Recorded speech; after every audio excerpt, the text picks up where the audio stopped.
otro día andaba buscando un librito para el verano y me fui primero a la FNAC, no encontré nada que me gustara y luego llegué a la casa del libro y tuve un flechazo. Vi este libro sobre el oráculo de Delfos de un tal Michael Scott, en el que explica todo y recopila toda la información que se tiene sobre el oráculo de Delfos en base a las fuentes antiguas, en base a la arqueología, en fin.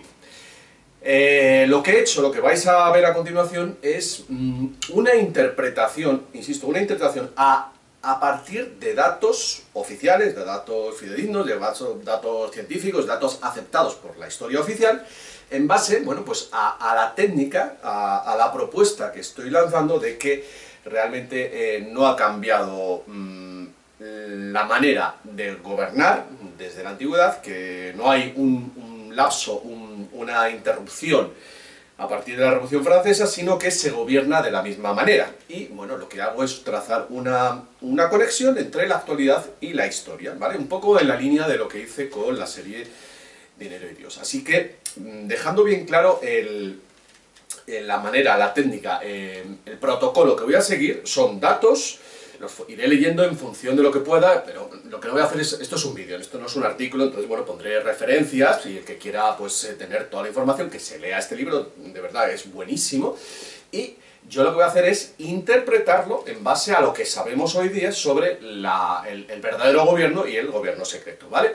Así que, bueno, acompañadme unos minutos porque vais a aprender muchas cosas, pero de verdad, ¿eh?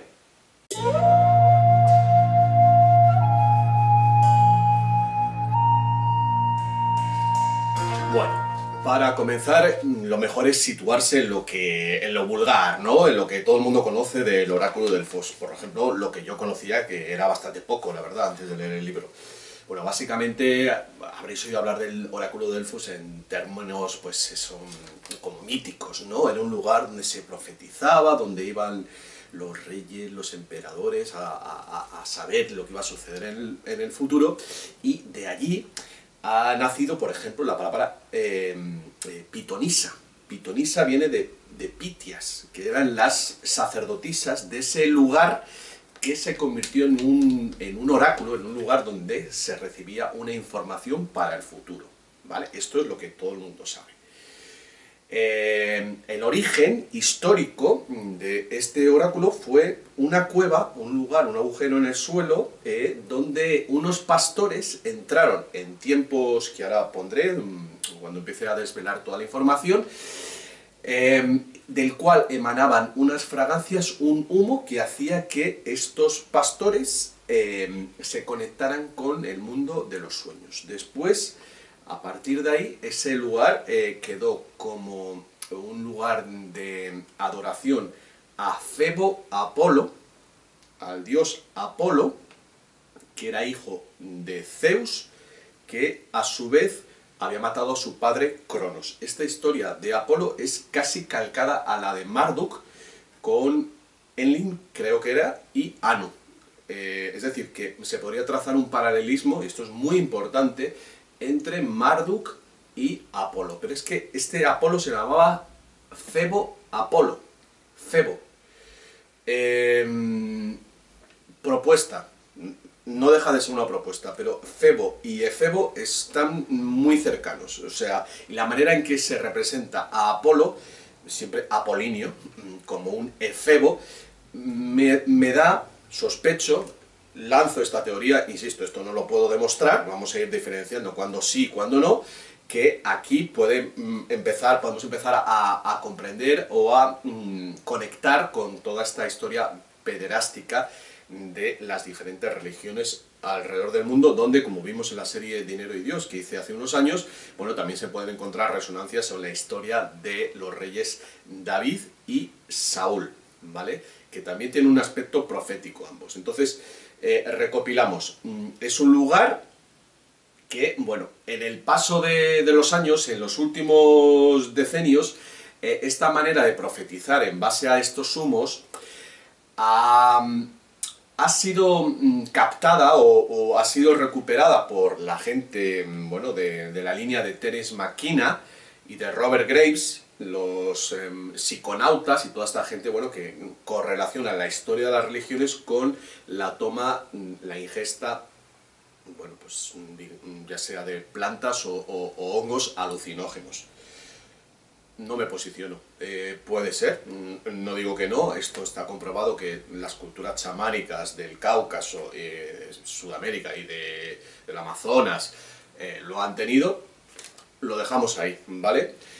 Lo que es interesante es este aspecto, siempre es una cueva, siempre en los lugares de adoración es una cueva, que bueno, con el paso del tiempo adquiere un poder en base a ese elemento profético.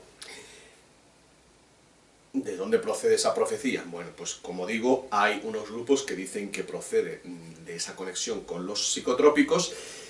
Yo propongo, y esa es otra propuesta que bien podría ser también una conexión con los intraterrenos, porque volvemos a tener esta conexión con estos dioses. Insisto que la historia de Apolo es muy parecida a la de Marduk, y bueno, donde se empieza a poner interesante la cuestión, antes de empezar a leeros algunos párrafos del libro, es que este lugar, que con el paso del tiempo empieza a recibir estatuas, ya veremos por qué, de los diferentes reyes, en señal de, bueno, correspondencia, de agradecimiento, porque hay unas movidas políticas muy curiosas en Delfos, pero se asocian también a unos juegos, los juegos pitios, que competían con los juegos de Olimpia de Zeus, que como sabéis es el origen de los Juegos Olímpicos. Entonces es muy curioso, me ha parecido muy curioso que el elemento deportivo y la adoración a estos deportistas, a estos héroes,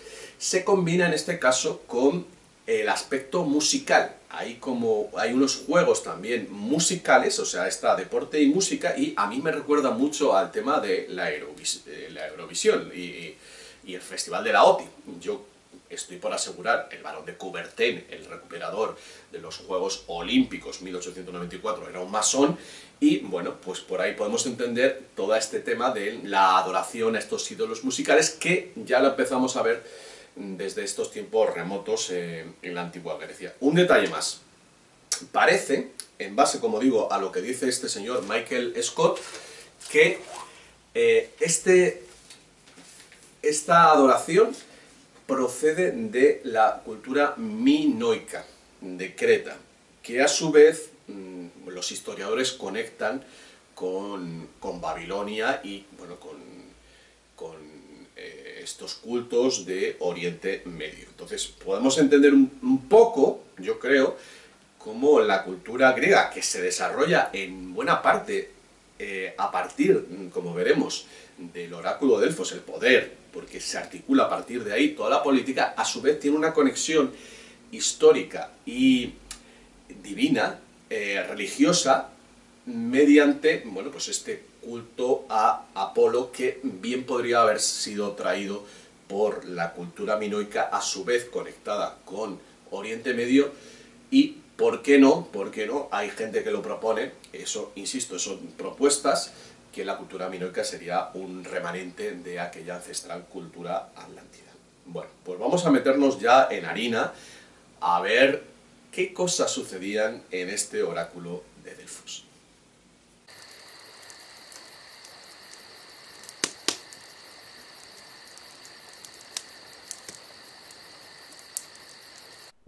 Tanto en el himno homérico como Alceo, Esquilo y Eurípides ofrecen versiones del comienzo del oráculo de Delfos que suelen implicar a la diosa Gaia, en muchas ocasiones a su hija Temis, que a su vez es la madre de Apolo. En casi todas las versiones, Apolo vence a el dragón, y eso le da el poder del oráculo, del cual es expulsado por su padre Zeus y tiene que ir al exilio. Esta es la versión mítica, que tiene variantes, de el comienzo del oráculo de Delfos. Las dos mayores potencias del mundo griego, Esparta y Atenas, competían por ver quién dominaba el oráculo de Delfos. Heródoto explica que Esparta llegaba a disponer incluso de unos consejeros especiales de los reyes llamados Pitioi, sobre las relaciones entre la ciudad y el oráculo. En el siglo VII a.C., Esparta se dotó de una nueva constitución, a la que llamaron la Gran Retra. Por lo visto, esta constitución fue aprobada por el oráculo de Delfos, es decir, que fue consultada su propia promulgación con el oráculo de Delfos. Tirteo, en el siglo VII a.C., explica el vínculo entre Esparta y Delfos. Dice: oyeron la voz de Febo Apolo y trajeron a casa desde Pito el oráculo del dios y palabras de seguro cumplimiento, porque el señor del arco de plata, Apolo, que dispara lejos de cabellos dorados, dio respuesta en su rico santuario, y esto ha declarado Febo a su ciudad sobre estos temas. Como os contaba hace unos minutos, para la historia se ha quedado el oráculo de Delfos como un lugar de adivinación, como una cosa así un poco esotérica, pero lo cierto es que allí se hacía mucha política. A ver, los gobernantes de cada una de las ciudades griegas que estaban en consonancia con el oráculo de Delfos, que, como sabéis, competía con el oráculo de Olimpia y que a su vez estaba coaligado con otros oráculos en una especie como de franquiciado o algo parecido a lo que luego más tarde serían las religiones, esos gobernantes o personas, digamos del pueblo, se acercaban a hacer diferentes consultas sobre cuestiones que luego, con el paso del tiempo, acababan convirtiéndose en realidad.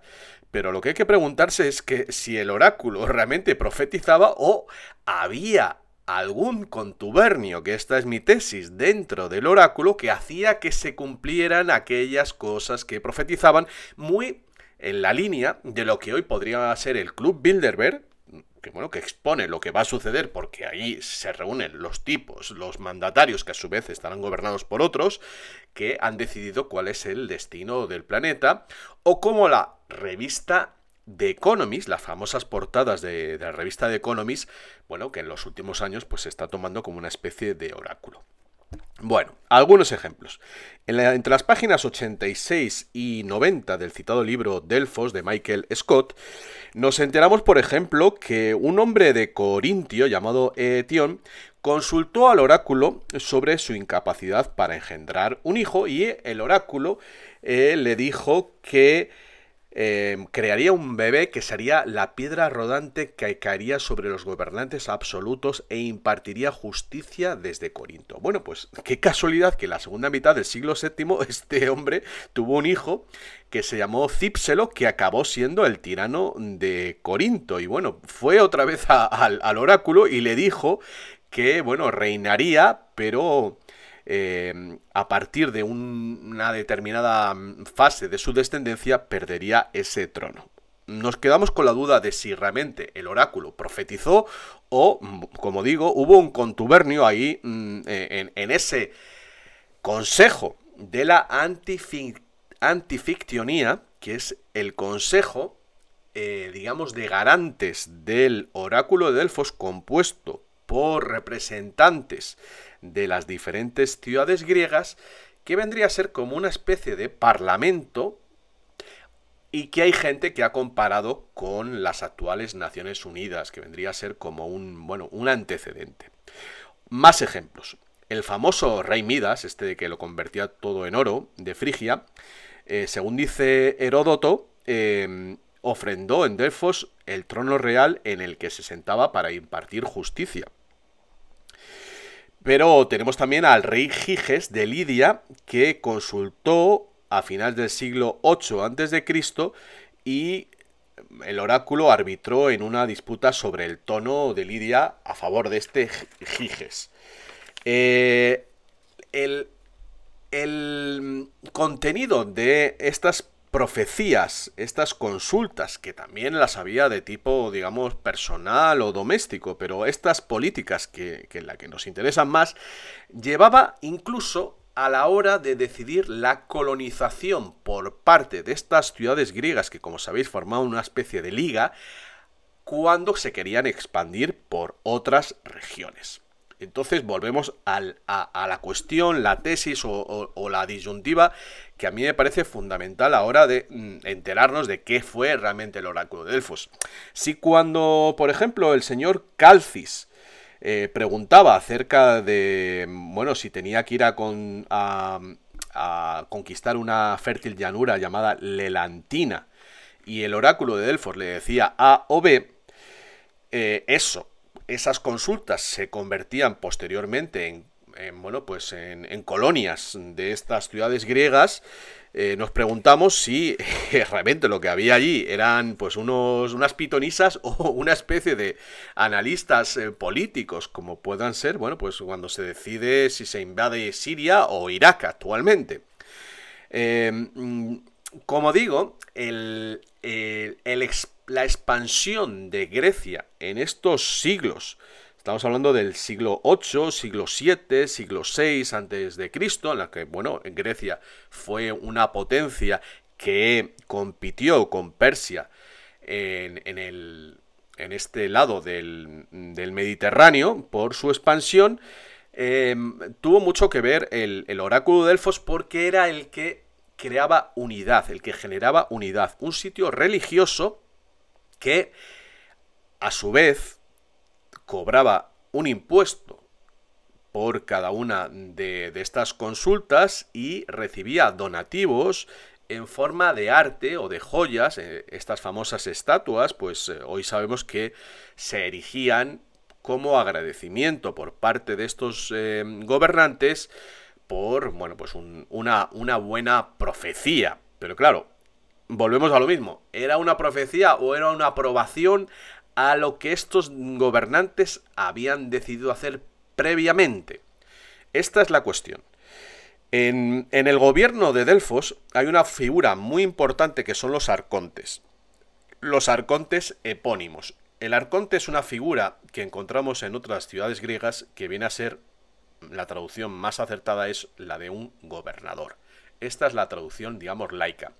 Pero en el ámbito esotérico y espiritual, dentro de la cosmología gnóstica, los arcontes son seres inorgánicos que emergieron en el sistema solar antes de la formación de la Tierra. Algunos los compara con entidades, con fuerzas alienígenas, con, bueno, podríamos llamar incluso demonios que se aposentan y toman posesión de las mentes. Aquí nos encontramos, claro, con esta conexión una vez más. Anunnaki, demonios de estas sociedades ancestrales que, como ya hemos visto, bueno, pues se pueden ligar unas a otras, porque también, por ejemplo, encontramos el fenómeno de la esfinge también en Grecia. Así pues, la expansión griega, y podríamos llegar incluso hasta Filipo y a su hijo Alejandro, que también fue profetizado, su poder fue profetizado por el oráculo de Delfos como una especie de aprobación hacia sus conquistas que unificaron Grecia y extendieron su poder en lucha con los persas, el gran enemigo, con este oráculo de Delfos.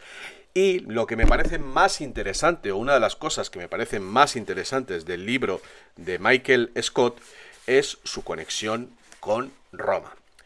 No sé vosotros, pero bueno, a mí me enseñaron en el instituto que, bueno, la historia tal y como la conocemos hoy, bueno, pues se pasa de la decadencia de Grecia al apogeo de esta ciudad, de lo que hoy es Italia, que era Roma, que en aquel momento, bueno, pues era bastante inferior a ciudades como Esparta o Atenas, que, como digo, están muy ligadas al oráculo de Delfos, al oráculo de Olimpia, y en algún momento de esta historia hay un rey romano, Tarquino el Soberbio, que va a consultar al oráculo de Delfos.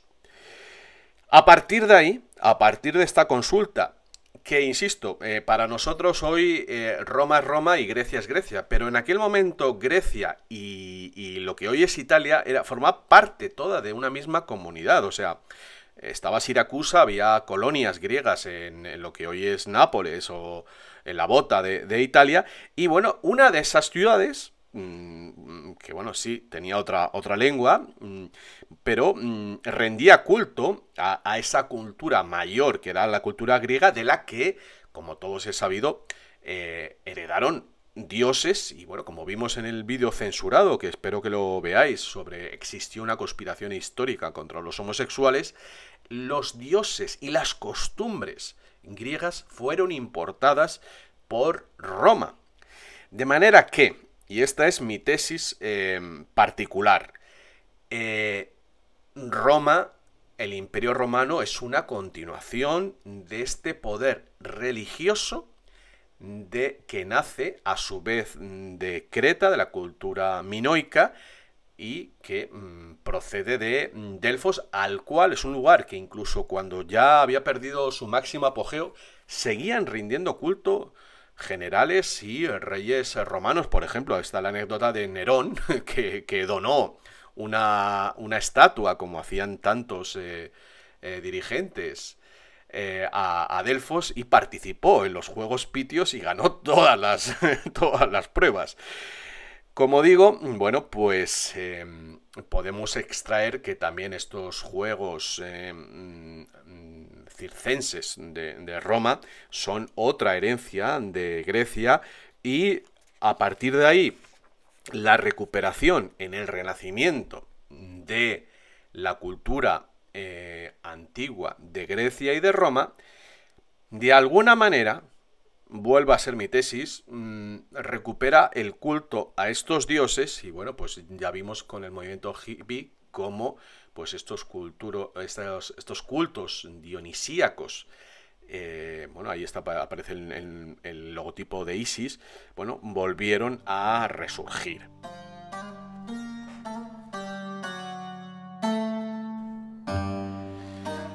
Para acabar, os voy a comentar algunas perlas para que os deis cuenta del tipo de conspiraciones que se cocían en Delfos y que van más allá de las puras profecías. Bueno, por ejemplo, año 336 a.C., Filipo de Macedonia, el padre de Alejandro Magno, es asesinado mientras celebraba la boda de su hija.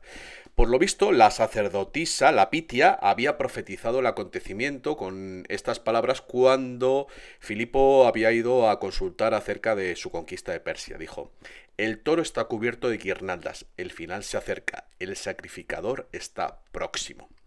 Bueno, los rumores, que todavía siguen coleando después de tantos siglos, hablan de que fue la exesposa de Filipo, Olimpia, la madre de Alejandro Magno, que sucedería a este Filipo, quien hizo una ofrenda al santuario de Apolo en Delfos, de la espada con la que se mataría a Filipo, nada menos. Y eso que este Filipo había sido uno de los recuperadores. En aquella época estaba el oráculo de Delfos en decadencia, y él contribuyó a que los Juegos Pitios volvieran a su apogeo anterior.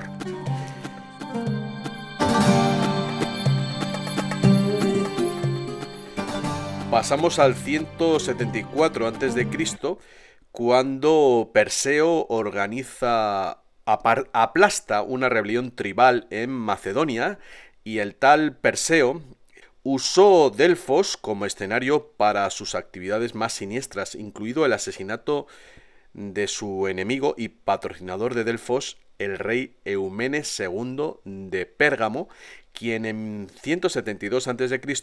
había viajado hasta Roma para advertir al Senado de la amenaza que representaba Perseo para los intereses romanos. Esto quiere decir que, bueno, pues Delfos ejercía de autoridad, de influencia para el posicionamiento de Roma frente a Persia, con la que, bueno, sabéis que estuvo peleada pues durante siglos.